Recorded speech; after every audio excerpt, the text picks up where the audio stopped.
अस्सलाम वालेकुम everyone, welcome to my channel Zaini's kitchen. मैं उम्मीद करती हूँ आप सब खैरियत से होंगे। अल्लाह पाक आपको सेहत तंदुरुस्ती वाली ज़िंदगी दे, आमीन सुम्मा आमीन। मैं आज आपके लिए पोटैटो कटलेट्स की रेसिपी लाई हूँ जो बहुत ही आसान और सिर्फ 2 आलू से रेडी हो जाती हैं। अगर आपके पास 2 आलू मौजूद हैं तो इसे आप बआसानी रेडी कर सकते हैं। रमज़ान मुबारक में भी बहुत चटपटी और बहुत ही स्पाइसी चीज़ें हम खाकर थक जाते हैं। कभी इंसान का दिल करता है कि हल्की-फुल्की सी बहुत ही कम स्पाइसेस वाली होनी चाहिए चीज़। ये स्नैक्स सेम वही है, इसमें बहुत ही कम इंग्रीडिएंट्स मैं ऐड करके आपको दिखाऊँगी। बहुत ही कम इसमें मसाले होंगे, बहुत ही आसानी से और झटपट से तैयार हो जाते हैं। आप इसे बच्चों की पार्टीज़ के लिए, बर्थडे पार्टीज़ के लिए, टी टाइम के लिए या आप उनके लंच बॉक्सेस के लिए रेसिपी लिख के रख सकते हैं। बहुत ही आसानी से झटपट ये रेडी हो जाता है। अगर आप मेरे चैनल पे नए हैं तो सब्सक्राइब कर दें और लाइक और शेयर का बटन दबाना तो बिल्कुल ना भूलिएगा। चलिए भी स्टार्ट करते हैं अपनी रेसिपी। बिस्मिल्लाहिर्रहमानिर्रहीम।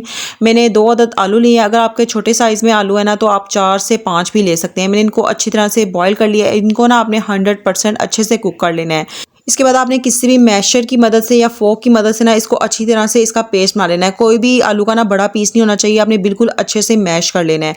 तमाम आलू को बहुत अच्छे से हमने मैश कर लिया है। आप देख सकते हैं इसमें हम कुछ अज़्ज़ा शामिल करेंगे। मैंने एक अदद छोटा सा प्याज लिया है, इसको बहुत छोटा सा चॉप कर लिया है। प्याज को आलू में शामिल करने के बाद इसमें मैंने 2 खाने का चम्मच फ्रेश कोरिएंडर हरा धनिया ऐड कर देंगे। इससे बहुत ही अच्छी खुशबू आती है और 2 से 3 हरी मिर्चें चॉप की हुई ऐड करेंगे।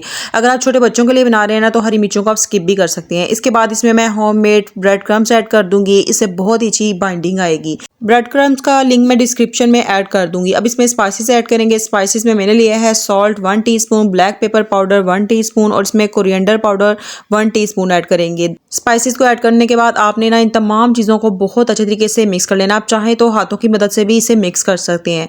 आप देख सकते हैं मैंने बहुत अच्छे तरीके से तमाम चीज़ों को अच्छे से मिक्स कर लिया है। ये बहुत ही सॉफ्ट सी हमारी रेडी हो गई है डो। अब आलू के मिक्सचर को ना आपने 2 खाने का चम्मच हाथों पे लेना है और इसे किसी भी शेप में आपने बना लेना है। मैं इसे लंबी कटलेट्स की शेप दे रही हूँ, आप चाहें तो गोल भी बना सकते हैं।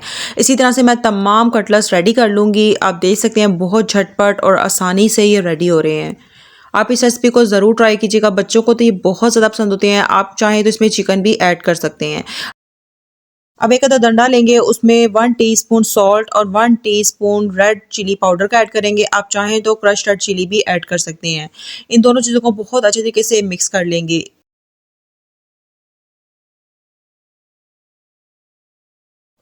हमने अंडों को बहुत अच्छे तरीके से फेंट लिया है। अब एक तरफ आपने ब्रेड क्रम्स भी रख लेने हैं। अब एक-एक आपने कटलेट्स को उठाना है। सबसे पहले आपने अंडे में अच्छे तरीके से कोट करना है। इसके बाद आपने इस पर ब्रेड क्रम्स लगाने हैं। आपने ब्रेड क्रम्स बहुत अच्छे तरीके से कोट करने हैं और उसके बाद इसको ना हाथों की मदद से अच्छे से झाड़ लेना है। इसी तरह से मैं तमाम कटलेट्स को अंडे और ब्रेड क्रम्स में अच्छे से कोट कर लूँगी और फिर हम इसे डीप फ्राई कर लेंगे। आप चाहें तो इसे शैलो फ्राई भी कर सकते हैं। मैंने एक अदद कढ़ाई के अंदर ऑयल गर्म करने के लिए रख दिया था। आपने ज़्यादा गर्म ऑयल नहीं करना है। इसमें तमाम कटलेट्स ऐड कर देंगे और फ्लेम आपने ना मीडियम ही रखनी है। अगर आप हाई फ्लेम पर इसे फ्राई करेंगे ना तो तमाम कटलेट्स जल जाएंगे। इसे आपने 2 मिनट के बाद ना इनकी तमाम साइड चेंज कर देनी है। इसका जो कुकिंग टाइम है ना वो टोटल 5 मिनट है, क्योंकि तमाम चीज़ें बहुत अच्छे से कुक हैं। बस हमने लाइट सा कलर ही देना है। आप देख सकते हैं माशाल्लाह से कितना खूबसूरत हमारे कटलेट्स रेडी हो रहे हैं। इनका बहुत ही कलर खूबसूरत आया है और खुशबू तो बहुत ही कमाल की आ रही है।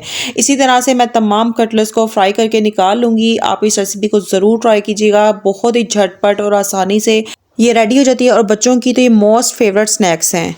बहुत ही अच्छी खुशबू आ रही है माशाल्लाह से। अचानक अगर मेहमान आ जाएं, आप फटाफट से आलूओं को बॉईल करें और मज़ेदार से कटलेट्स रेडी कर लें। बच्चों के लिए आप फ्रीज़ भी कर सकते हैं। जब बच्चों का दिल करे आप इन्हें फ्राई करके दे सकते हैं। आप इसे किसी भी चटनी या केचप के साथ सर्व करें और सब बहुत अच्छे से इंजॉय करेंगे। अगर आपको मेरी रेसिपी अच्छी लगी है तो लाइक और शेयर कर दें और अगर आप मेरे चैनल पर नए हैं तो सब्सक्राइब करना तो बिल्कुल ना भूलिएगा। मिलते हैं किसी नई रेसिपी के साथ। अल्लाह हाफिज़।